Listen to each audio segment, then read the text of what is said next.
ঘুম না এলেও দেওয়াল ঘেঁষে চোখ টিপে জিভ কামড়ে বিছানায় লেপ্টে থাকে মলি। মেঝের ওপর মা তখনও গোঙাচ্ছে।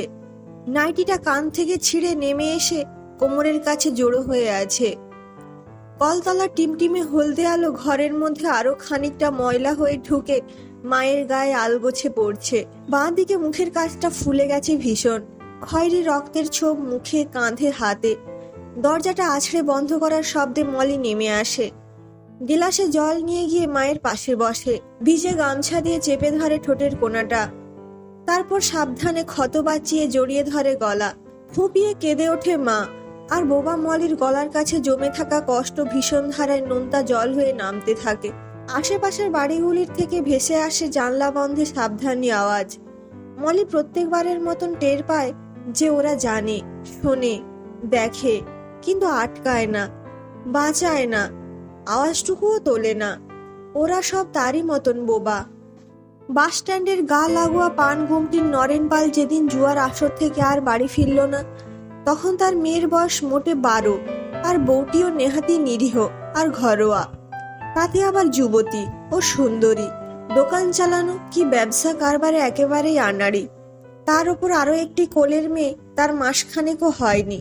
আচমকা একদিন খাট থেকে গড়িয়ে পড়ে মাথায় চোট পেয়ে চিরতরে চলে গিয়ে থেকে সে যেন কেমনতর পাথর হয়ে গেছিল। তাই পরের দিন জুয়ার আড্ডা থেকে বেশ খানিকটা দূরে ট্রান্সফরমারের নিচের থেকে যখন নরেনের বডিটা পাওয়া গেল, তার মেয়ের শোকে আত পাগল বইয়ের তখন আর আলাদা নতুন করে কোনো শোকের উদ্রেক কেউ দেখলো না। কেবল বোবা বড় মেয়েটাকে বুকে জড়িয়ে হাপুস নয়নে কাঁদতে লাগলো। মরা স্বামীকে একটিবারও ছুঁয়েও দেখল না সে। সিঁদুর ঘুজলেও কপালের পাশে মরা স্বামীর আগের রাতের মারের দাগখানা লাল হয়ে জ্বলছে তখনও।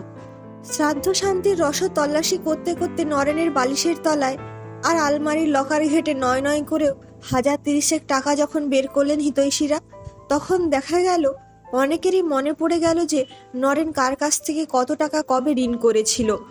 মরা মানুষের ঋণ মুক্তি না হলে আত্মারও মুক্তি ঘটে না। তাই নরেনের পরিবারের এই ঘোর বিপদের সময়ও একরকম বাধ্য হয়েই তারা টাকাগুলো পকেটস্থ করলেন। বডির মাথার পেছনে গভীর আঘাতের উৎস খুঁজতে গিয়ে পুলিশ যখন নরেনের জুয়ারি স্যাঙা বা খাতকদের সাথে সাথে কোনো পাওনাদার ছিল কিনা তার খোঁজ নিতে এলো, তখন অবশ্য এদের মধ্যে আর কাউকে দেখা গেল না। নরেনের বইয়ের এলোমেলো মনে এসবের কোনো হিসেব ছিল না। আর যে ছোট্ট মেয়েটির চোখ আর মন সবটুকুর হিসেব রেখেছিল তার ভাষা ছিল না। সবকিছু মিটে যাবার পরেও দোকানটাতে মাকে নিয়ে বসেছিল সে মাস 10। মাও চেষ্টা করছিলেন স্বাভাবিক হতে, খদ্দেরদের সঙ্গে টুকটাক কথা, হিসেব রাখা। কেউ মরা নরেনের নামে পুরনো ধার কর্যের দাবি আনলে পুলিশের নাম করে তাকে ভয় দেখিয়ে তাড়ানো, অথবা কোনো খদ্দের বোবা মেয়ের বিধবা মা দেখে গায়ে পড়ে আহ্লাদ নেবার চেষ্টা করলেও সেখানেও কাউকে পাত্তা করতে দিত না। কিন্তু কি করে যেন পাত্তা পেয়ে গেল সুরেন দাস। বাস স্ট্যান্ডের পাশে সাইকেল গ্যারেজের ঠিকই কাজ করত। মাঝে মাঝেই বিড়ি অথবা পান মশলার প্যাকেট নিতে আর গল্প জুড়ত হাজার রকম। সে মদ খায় না, জুয়াও খেলে না, বড় ভালো লোক। আগ বাড়িয়েই এনে দিত দোকানের মাল বা বাড়ির বাজার।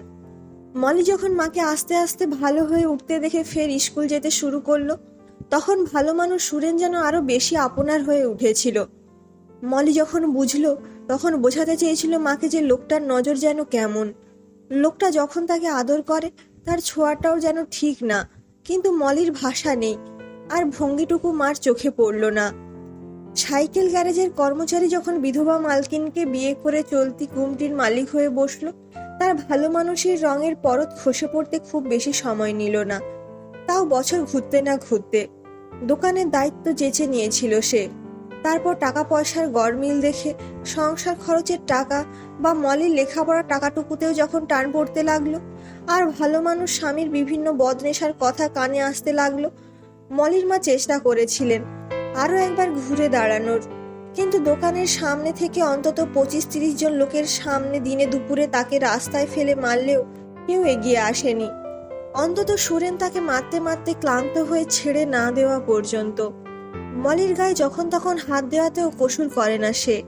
আর প্রায় প্রত্যেক রাতে মলির ঘুমের ভান করে পড়ে থাকা শরীরে থাবা বাড়াবার চেষ্টা, আর বাধা পেলেই তার মায়ের শরীরটাকে সাপদ ক্ষিপ্রতায় ফালাফালা করা। মলি আটকানোর চেষ্টা করেও পারত না। সেদিন রাতেও মলিকে বাঁচাতে গিয়ে মার খাচ্ছিল মা। লম্বা চুলের গোছা ধরে বারবার দেওয়ালে মাথা ঠুকে প্রায় আধমরা করে ফেলে রেখে যখন ঝড়ের মতন বেরিয়ে গেল সুরেন, মলি আস্তে আস্তে নেমে এলো মায়ের পাশে। জল খাইয়ে বিছানায় শুইয়ে দিয়ে একবার গেল রান্নাঘরে, তারপর বেরিয়ে গেল বাইরে, যেমনটা গেছিল বছর দুয়েক আগে, যেদিন তার বাবা অন্যান্য দিনের মতো মারছিল মাকে।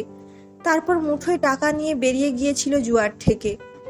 তারও মাসখানেক আগে যেদিন মাকে মেঝেতে ফেলে লাথি মারছিল নরেন, ভয়ে বিছানায় চুপ করে ঘুমের ভান করে পড়েছিল সে। তার কোল ঘেঁষে শুয়েছিল বছর দুয়েকের ছোট্ট বোনটা।